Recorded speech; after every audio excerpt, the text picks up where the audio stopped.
बिस्मिल्लाहिर्रहमानिर्रहीम। आज का हमारा टॉपिक है formula for numerical differentiation forward formula. अब फार्मूला फॉर न्यूमेरिकल डिफरेंशिएशन ये इस तरह से कि del raise to power n is equals to h raise to power n summation k is equals to 1 to infinity minus 1 raise to power k plus 1 del raise to power k over k and whole n। अच्छा, इसका derivative, इसकी जो derivation है वो भी हम करते हैं। इसमें ये चीज़ है कि जो डेल है ना वो इक्वल टू है डी ओवर डी एक्स के, और ये जो डेल है हमारे पास ये फॉरवर्ड डिफरेंस ऑपरेटर ये हमें पता है, और एच क्या होता है हमारे पास इंटरवल डिफरेंस होता है। ये हम पीछे इंटरपोलेशन फार्मूलाज में भी पढ़ चुके हैं।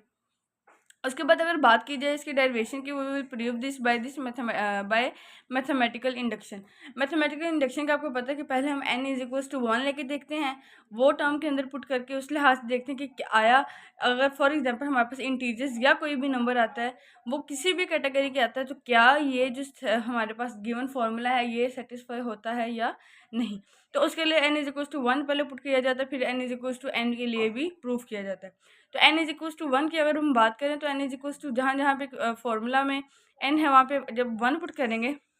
That will be equal to del operator, del difference operator equals to 1 over h। h की पावर क्या थी n, वहाँ पे तो आ गया 1 is into is equals to del के और इसका डिफरेंस।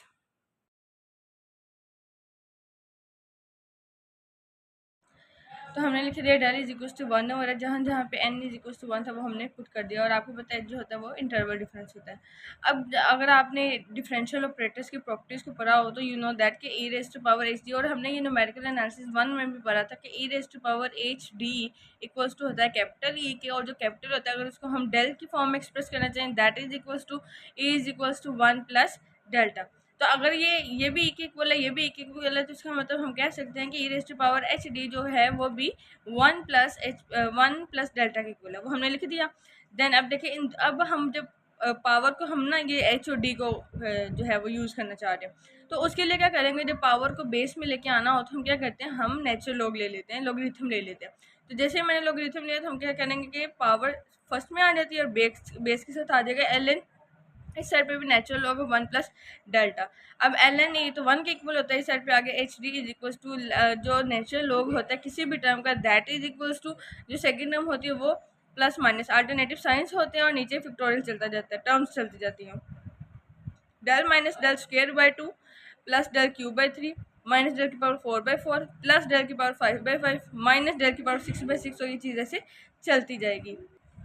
अब इसके इसके बाद इस साइड पे हमारा था एच डी, ठीक है। इस डी को हम डेल्टा भी लिख सकते हैं, ये डेल्टा ही है, इसके यहाँ पे मैंने लिख दिया डेल्टा, और ये एच जो मल्टीप्लाई हो रहा था दूसरी साइड पे जाके डिवाइड हो गया। ये आ गया 1 over H into del minus del square by 2 plus del cube by 3 minus del की power 4/4 plus up to so on. देखें, जब अगर हम इसको समेशन फॉर्म में लिखना चाहें तो सबसे पहले तो अल्टरनेटिव साइन की वजह से हम -1 की पावर लिखेंगे, ठीक है। दूसरी बात ये कि ये सम अप करना कर रहे हैं, हम सम अप कहाँ से कर रहे हैं कि के इज इक्वल्स टू 1 से लेके और ये इन्फिनिटी तक चल रहा है, तो समेशन आ गया k is equals to 1 to infinity. और यहाँ पे के क्या है, यहाँ पे के डेल की पावर है, मैंने डेल की पावर के लिख दिया। नीचे देखें 1 2 3 4 ये चलता जा रहा है, अगर नीचे 1 है तो ऊपर पावर 1 है, नीचे 2 है ऊपर पावर 2 है, तो इसका मतलब डेल की पावर के ओवर के, और अल्टरनेटिव साइंस की वजह से आ गया -1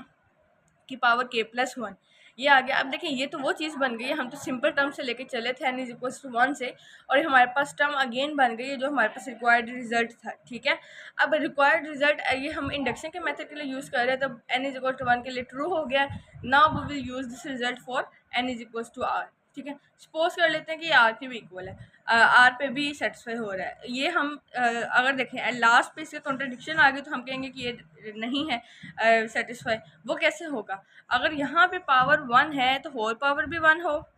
ठीक है। एच की पावर यहाँ पे पावर वो हो, एच की पावर भी वही हो और होल की पावर भी वही हो। अगर तीनों पावर सेम आ गई तो इसका मतलब है कि आपके पास जो रिजल्ट है वो n इज इक्वल टू 1 के लिए और n is equal to r के लिए भी होल्ड करता है।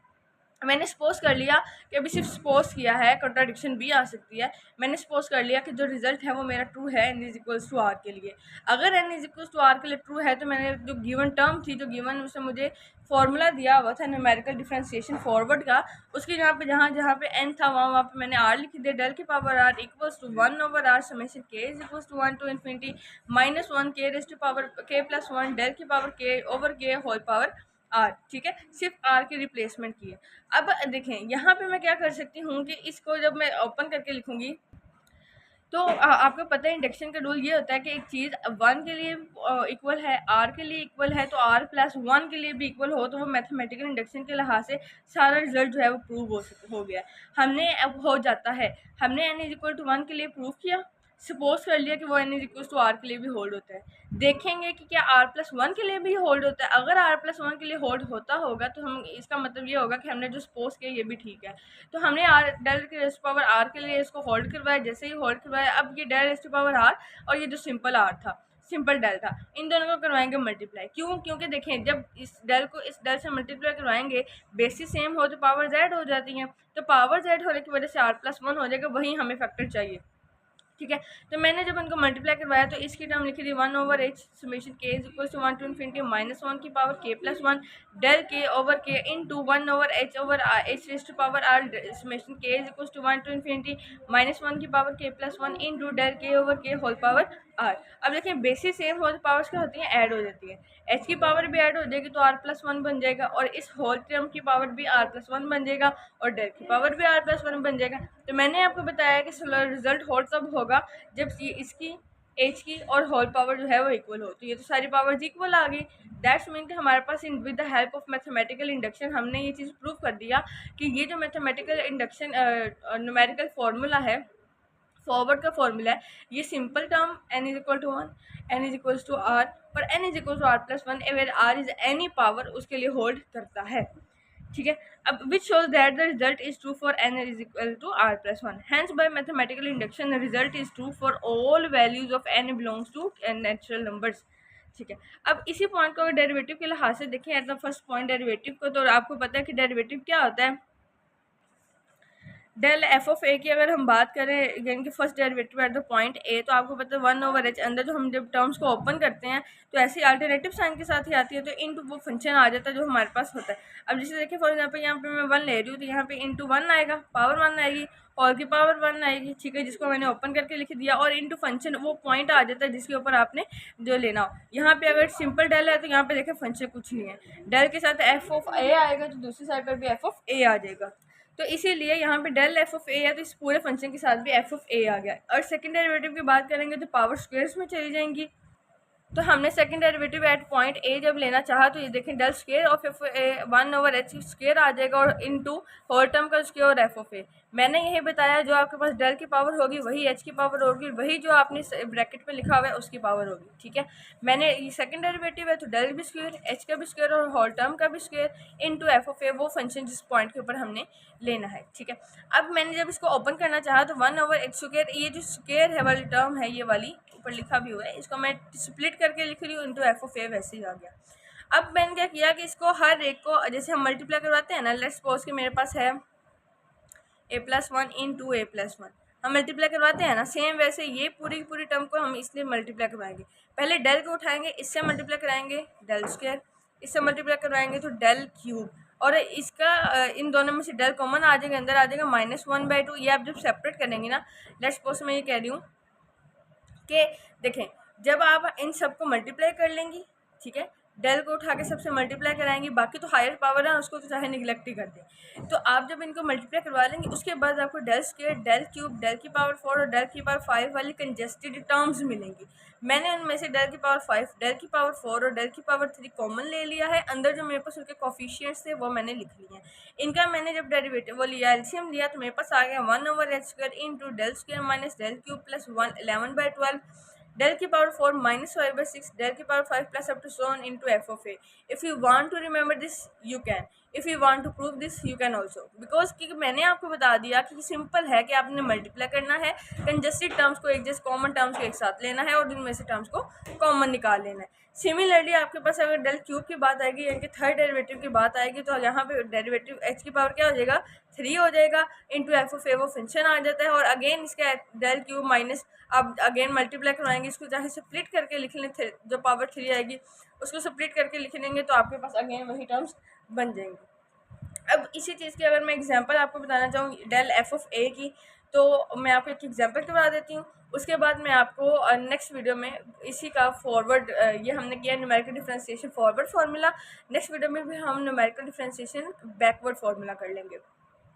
गिवन क्वेश्चन एग्जांपल है कि उसने 30 सेकंड में दिया हुआ है एक्स, यानी कि जो डिस्टेंस उसने मीटर में दिया हुआ है, इसका टेबल भी दिया हुआ है और इसका भी। आपको पता है कि फर्स्ट उसने यहाँ पे फर्स्ट डेरिवेटिव दे दिया। अब देखें यहाँ पर ट्रिक क्या है, उसने प्रीवियस जो हमने इंटरपोलेशन फार्मूलाज किए हैं वहाँ पे उसने फर्स्ट डेरिवेटिव और सेकंड डेरिवेटिव की वैल्यूज निकालने को कहा। यहाँ पे उसने फर्स्ट डेरिवेटिव सेकंड डेरिवेटिव की स्पेसिफिक पॉइंट t = 1 पे वैल्यू निकालने को कहा, और ये भी कह दिया। आप देखें फॉर एग्जांपल उसने कहा है कि t = 1, ये साफ नज़र आ रहा है कि फॉरवर्ड का फॉर्मूला लिखना है। आप फॉरवर्ड डिफरेंशिएशन फॉर्मूला जो मैंने आपको अभी इसी वीडियो में करवाया वो भी लगा सकते हो, न्यूमेरिकल डिफरेंशिएशन इंटरपोलेशन फॉर्मूला भी लगा सकते हैं जो मैंने प्रीवियस वीडियो में करवा चुकी हूँ। मैंने ये वाला जो मैंने अभी फॉर्मूला निकाला है मैं उस पर अप्लाई करना चाह रही हूँ कि आंसर पे आपको डिफरेंस नहीं मिलेगा। मैंने निकाला p क्या होता है, वो तो डिस्टेंस होता है x - x0/h, वो मैंने निकाला। h भी यहाँ पे 1 है, यानी कि इंटरवल डिफरेंस भी 1 है, और आपके पास x0 भी 1 है, गिवन x भी 1 है, तो सब कुछ 1 1, तो 1 - 1 0 हो गया, p = 0 हो गया। तो डेल f ऑफ a आ गया मेरे पास 1/h del minus del square /2 plus del cube minus del की power 4/4 plus up to so on into f of a। मैंने टेबल बनाया, यू नो दैट मैं आपको टेबल बनाना सिखा चुकी हूँ प्रीवियस लेक्चर्स में कि del x del square x del cube x del की पावर 4x और डेल की पावर 5x तक जाऊंगी, बिकॉज उसने जो मुझे गिवन टर्म्स दी हुई हैं वो 6 दी हैं, तो मैंने आपको बताया था आपने 1 टर्म लेस तक जाना होता है, तो मैं डेल की पावर 5 तक जाऊँगी। ठीक है, मैंने अपना बना लिया पूरा का पूरा डाटा। अब इसके बाद हमारे पास जब डेल आएगा ना, ये है डेल x, ठीक है, del square of x del cube of x del की पावर 4 ऑफ x डेल की power 5 of x। Values put की, वैल्यूज पुट करने के बाद कैलकुलेट किया, मेरे पास फर्स्ट डेरिवेटिव आ गया at the point dx/dt = 0.01771। Again second derivative लेंगे, तो सेकंड डेरिवेटिव का जो फॉर्मूला मैंने अभी प्रूव करवाया है वो मैंने लिखा है। ठीक है, और उसमें वैल्यूज पुट करेंगे, मेरे पास सेकंड डेरिवेटिव का आंसर आ गया 0.05436। इंशाल्लाह मैं आपको नेक्स्ट वीडियो में करवाऊंगी न्यूमेरिकल डिफरेंशिएशन बैकवर्ड फॉर्मूला।